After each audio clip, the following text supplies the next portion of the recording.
Today we are headed back to the United States.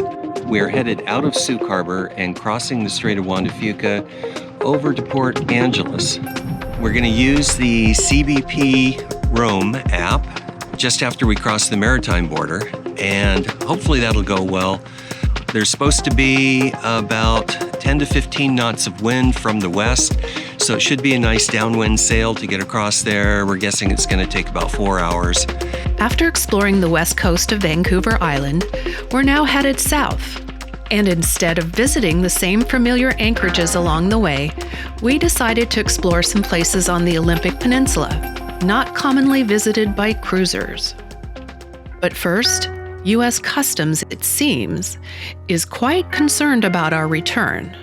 So we just crossed the border back into the States, into Washington, and we did the online submission to Customs. And we had a video chat with the officer, and we went through some of the items that we still have in the refrigerator. And one of the concerns they have right now, because of what's happening in the States, is avian flu is big. So we don't have any chicken, but we do have eggs. And so they suggested we toss our eggs overboard. So I guess that's what we're going to do. I don't feel comfortable doing it, but it was directed to us to do it. So Well, do it. All right, here we go. Okay, 1, 2, 3, 4, 5, 6, 7, 8, 9. All right, bye-bye eggs.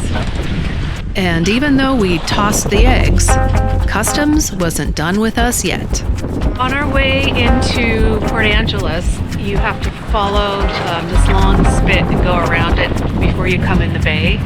And so we made the turn, and we're inside of the harbor, heading towards the marina, and a customs boat pulls up behind us, and then we were thinking, are they coming for us? Well, sure enough, they are. Oh, yeah.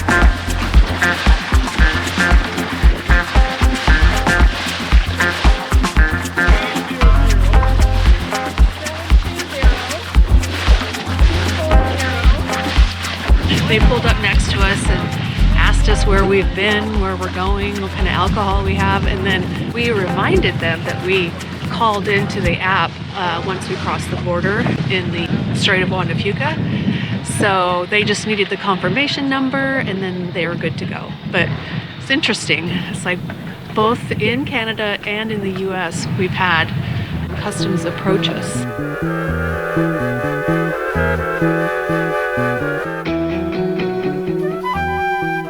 Our first stop on the Olympic Peninsula is Port Angeles, with an easy walk from the marina to the bus stop, where we'll catch a ride to visit Olympic National Park for the day.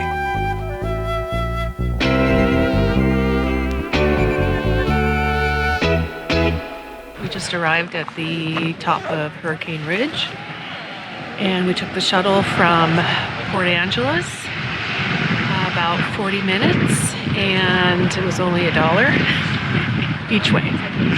But we did have to pay for a park pass, but it is quite spectacular up here. I know that the lodge they had burned down. There was a restaurant, I think. I don't know what else was there, but yeah, so we're going to take the Hurricane Hill Trail, and it's about a 3-mile round trip. Olympic National Park was first created by Theodore Roosevelt in 1909. It covers almost 1 million acres and rises to peaks of almost 8,000 feet above sea level. This section of the park, Hurricane Ridge, gets its name from local winds that blow over 75 miles per hour here, that of a Category 1 hurricane. Here's the base. Should we go skiing here sometime? If we're in the area? We could ski and sail from here. Yes. Same day.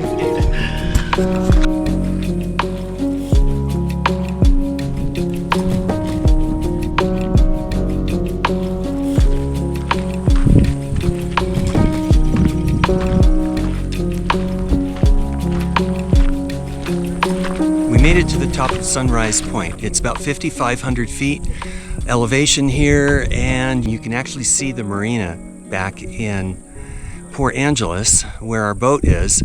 It's probably a little too far to see the actual boat. I think it's 17 miles away from here. Yeah, beautiful. Look at, just amazing. There's still snow.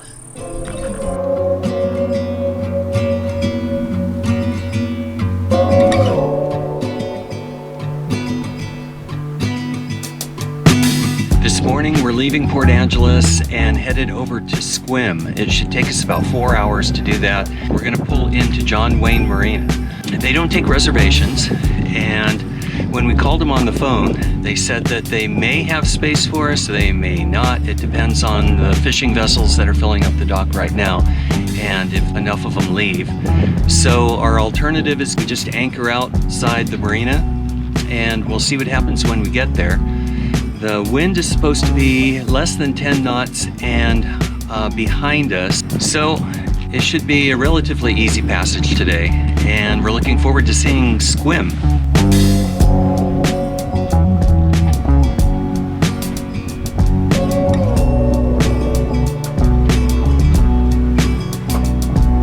So we've been doing a lot of downwind sailing as we've been coming down the Strait of Juan de Fuca. We're not always going straight with the swell though, so as we cross the swell we sometimes do quite a bit of rolling. And we've been sailing pretty much this entire way with a preventer on the boom. So that's going to keep the boom locked in one place as we roll so that it doesn't move up towards the center of the boat and then slam back and forth every time we roll back and forth. It's been working really well for us.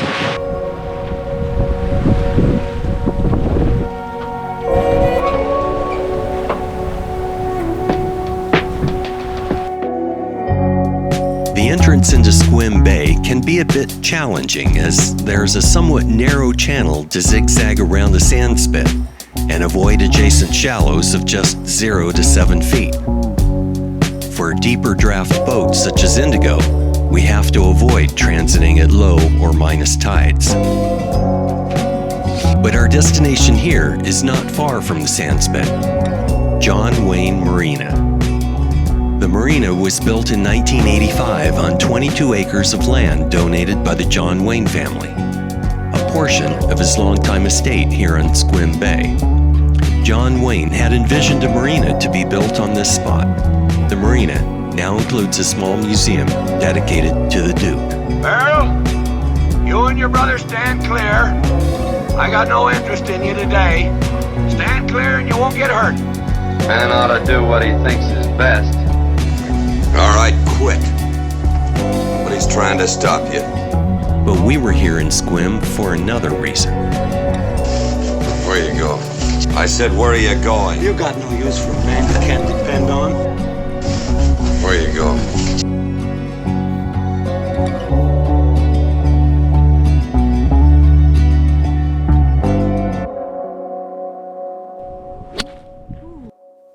Today we're headed from Sequim over to Port Ludlow. We're going to head around to the inside of Indian Island and go through Port Townsend Canal. That's something we've never done before because it can be a little tricky. There's a bridge that has a height of 58 feet and we have a mast height of 58 feet. The depth is about 12 feet and it looks like we're probably going to be about 0 or +1 as we go through. So the bridge height is measured from mean high water, which I'm assuming is about +8. It could be more than that, but we should have about 8 feet of clearance between our mast and the top of the bridge. At least that's by my calculations, which sometimes are wrong. The other complication is, by the time we reached the bridge, we were behind schedule on a rising tide, so we no longer had that full 8 feet of clearance we'd originally planned for. Here we go. How's our depth?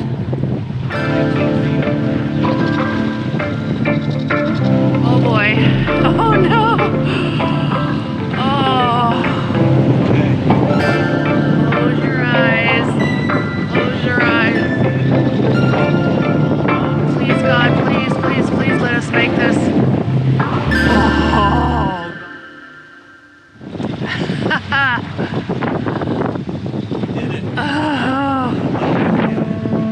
Oh my God. That was close. How many feet did we have? Or inches? I think maybe 5 feet. 5 feet? Okay. So we just went under the Port Townsend Canal bridge with 5 feet to go.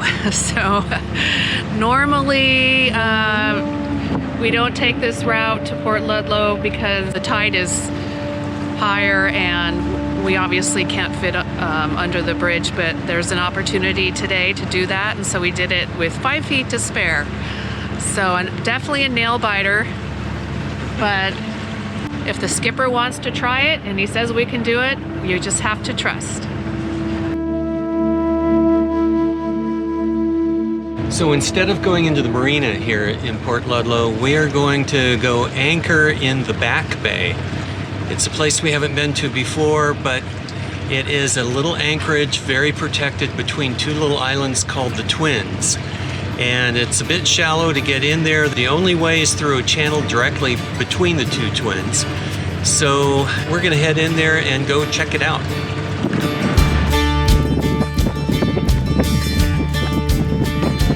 Good job. Beautiful in here. Who knew? Yeah. It's kind of a little secret cove. Yeah. It's a little windy for paddleboarding, but maybe later. Yeah. Well, we'll just hang out here for a couple hours and relax. And now that we've made it back to our home waters of Puget Sound, it's time for a couple of boat drinks. Time to relax for a bit and time to plan our next big adventure. Back to the San Juans and British Columbia to explore more of the Pacific Northwest. Click to subscribe and follow all of our adventures, and follow us on Instagram at SailingSV Indigo.